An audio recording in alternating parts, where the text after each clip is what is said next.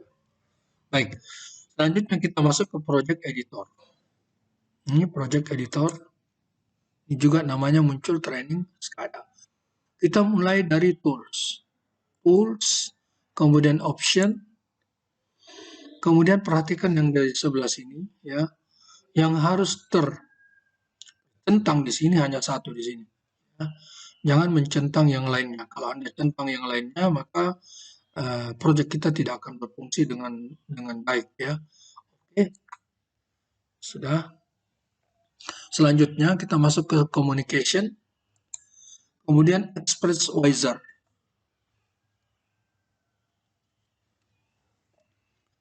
Kemudian next. Kemudian ini kita default-nya saja kita ikut next. Begitu juga ini kita next saja.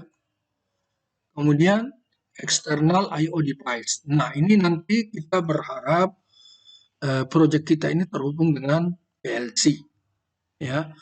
Maka kita perlu memilih di sini external I/O device. Kalau Anda hanya melakukan simulasi di SCADA saja, maka kita gunakan yang ini. Kemudian yang ini jarang digunakan. Nah, kita masuk, kita pilih saja external I/O device. Next. Di sini kita harus memilih ya Tuido, ya Tuido. Kemudian pilih Modbus TCP Ethernet. Kemudian next. Nah, di sini.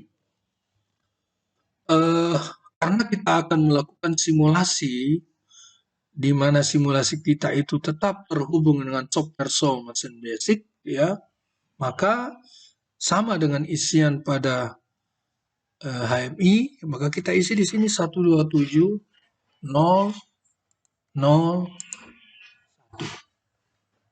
Seandainya Anda punya PLC-nya, ya, dan terhubung dengan PLC-nya, maka di sini kita gunakan 192.168.0.10, kemudian kita isi di sini 502.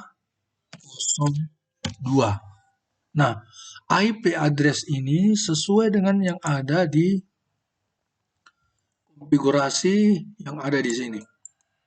Perhatikan di sini, ya ini kurang jelas ya. Ini tulisannya 192.168.0.10 ya. Jadi kita sesuaikan. Nah, kita kembali lagi karena kita hanya menggunakan ya sebagai simulasi saja, maka yang kita isi di sini sekali lagi adalah 127.0.0.1, kemudian di sini isinya adalah 0. Oke, setelah kita melakukan isian di sini, kita next, ya, finish. Selesai sudah untuk menentukan komunikasi. Selanjutnya kita membuat equipment dulu, ya equipment. Nah, kita bisa di sini isi sesuai dengan tipe PLC yang kita pakai, yaitu M221. Cluster name-nya kita pilih cluster 1, I/O device-nya I/O depth. Kemudian kita add. Sudah, setelah itu kita tutup. Setelah itu kita masuk ke tag. Variabel tag. Nah, ini isian yang pertama adalah M221, cluster name-nya, cluster 1, tag name-nya. Nah, tag name-nya ini kita sesuaikan dengan yang ada di sini. Ini ya, PB stop, PB start, K1, K2, timer, value. Gitu ya. Jadi kita masuk saja di sini, kita beri nama ya PB stop ya, kita mulai dari stop. Kemudian dia adalah persen M3. M2, persen M2. M2 atau M3 ya. Kita lihat sini. Persen untuk PB stopnya persen M1 ya. Persen M1. Kita pilih di sini, tuliskan persen M1, kemudian I/O device-nya ya. ODEP ya.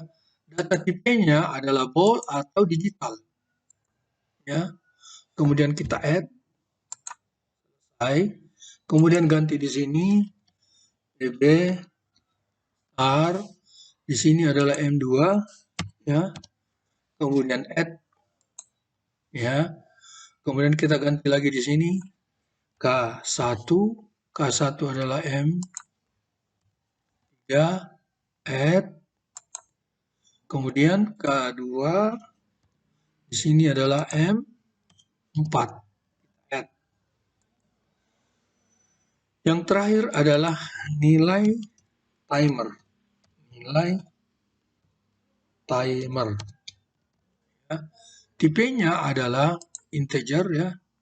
Integer, kemudian di sini adalah %MW0. Add. Nah, selesai kita membuat variabel tag atau kalau di HMI namanya adalah variabel name. Nah, setelah pembuatan tag, barulah kita masuk ke JTAG Graphic Builder. Kita masuk di sini ya. JTAG Graphic Builder. Nah, di JTAG Graphic Builder nanti kita akan menggambarkan visualisasi mulai dari PB Stop, PB Start ya. Kemudian K1, K2 dan yang terakhir adalah nilai timer. Ya. Ketika saya menggunakan ini ya saya perbesar ya. Kita mulai dari file ya, new, kemudian pilih page, kemudian pilih normal. Oke. Kita tunggu sejenak.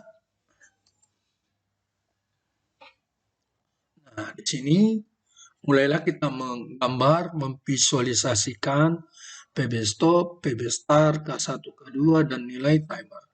Ambil di sini button. Ya, ini ada tulisan button. Klik button, bawa di sini. Ya. Kemudian di sini ada pilihan ya, fontnya kita mau pilih yang mana, misalkan di sini saya ambil ya. Kemudian 16 misalkan. Kemudian kita bisa ganti di sini menjadi tulisan stop. Anda kalau mau gunakan foregroundnya, warnanya bisa kita pilih di sini ya. Kira tidak perlu ya, hitam saja ya. Begitu juga dengan ini, saya kira tidak perlu juga. Oke, kita oke saja ya. Tapi sebelum kita mengokekan, karena button ini merupakan input, maka kita pilih input di sini. Kita pilih down ya, down. Kemudian kita klikkan di sini pulse ya, dalam kurung. Cari di sini insert tag. Kita cari yang stop, PB stop. Oke, kemudian dalam kurung. Kemudian kita oke. Nah, ini bisa kita copy saja ya, copy, kemudian paste di sini ya. Kita ganti di sini ya. Ini pulse-nya jangan lagi stop lagi ya, tetapi ambil yang start. Kita klik di sini, insert tag, ambil PB start.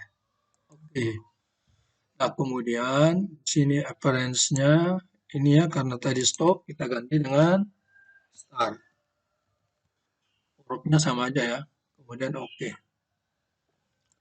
Stop, start. Kemudian untuk menggambarkan K1 dan K2 kita gunakan ini. Ini ya, apa namanya ini? Simbol set. Klik ya. Klik bawah sini. Ya. Jika dia off warnanya hitam, jika dia on warnanya merah.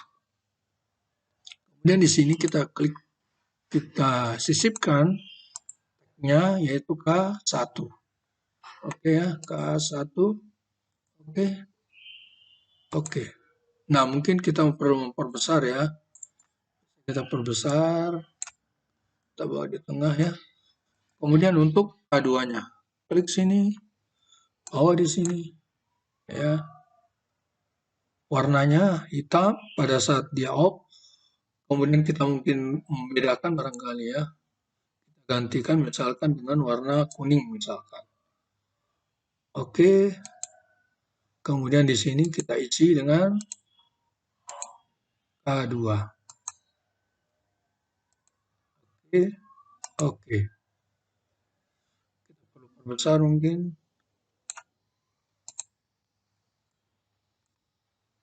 Coba di sini.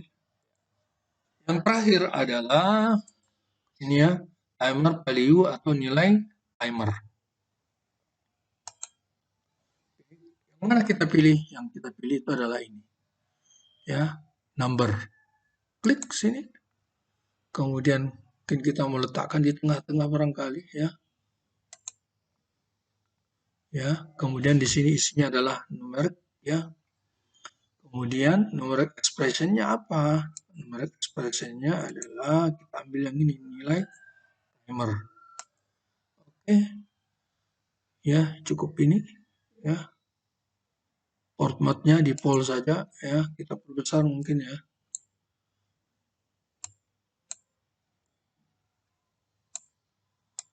Setelah proses ini kita lakukan, barulah kita melakukan apa? Kita melakukan compile. Namanya kita perlu isi barangkali di sini juga latihan ya, latihan. Atau jangan latihan ya. Train saja. Train. Oke.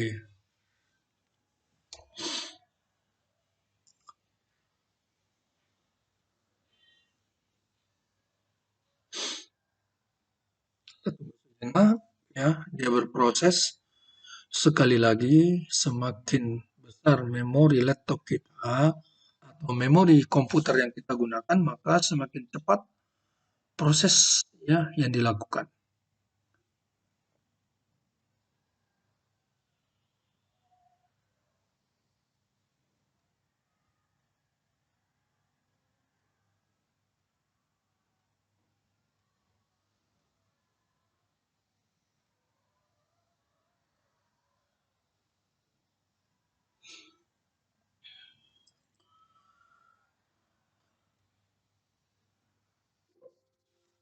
Oke saja ya, kita oke ya.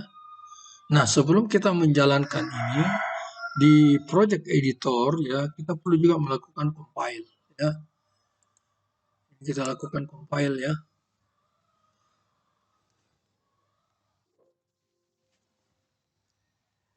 Yes ya.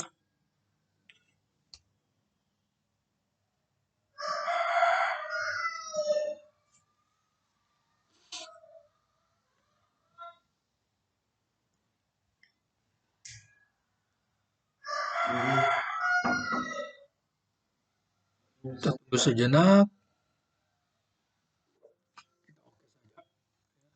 Nah, kita kembali ke graphic builder ya. Nah, selanjutnya karena ini sudah kita lakukan compile, maka selanjutnya kita lakukan apa? Run atau F5.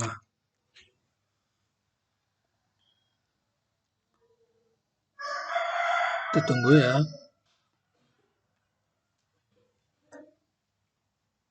Ya, dia masih berproses.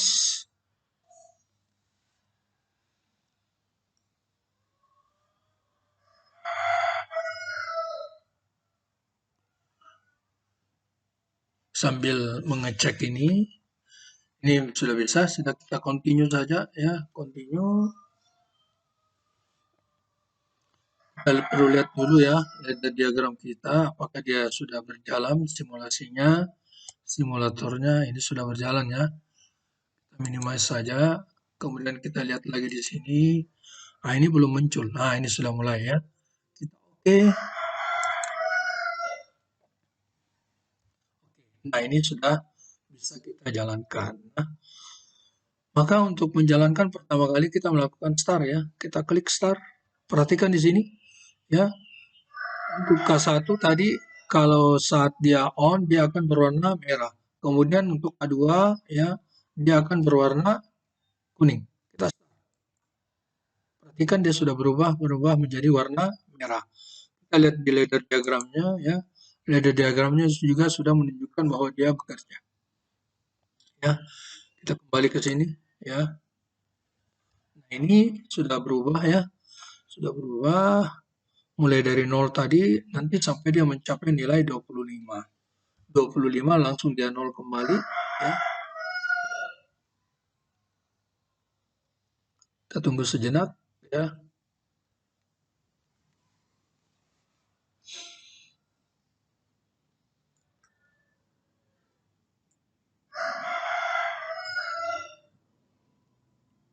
Nah, ini perhatikan, ini sudah berubah menjadi merah. Stop, kembali lagi menjadi hitam. Start kembali ya. Perhatikan juga di ladder diagramnya, ini juga sudah berubah. Ini sudah tidak ada yang bekerja. Perhatikan ya. Begitu juga timernya, ini juga sudah tidak ada yang bekerja. Ketika kita menjalankan kembali ini ya, kita start, ini berubah menjadi merah, ini pun juga akan berubah di sini. Lihat sini. Nah, ini ya. Ini ya. Berubah. Kemudian ya, kita bisa minimizekan mungkin ya, supaya kita bisa saling melihat.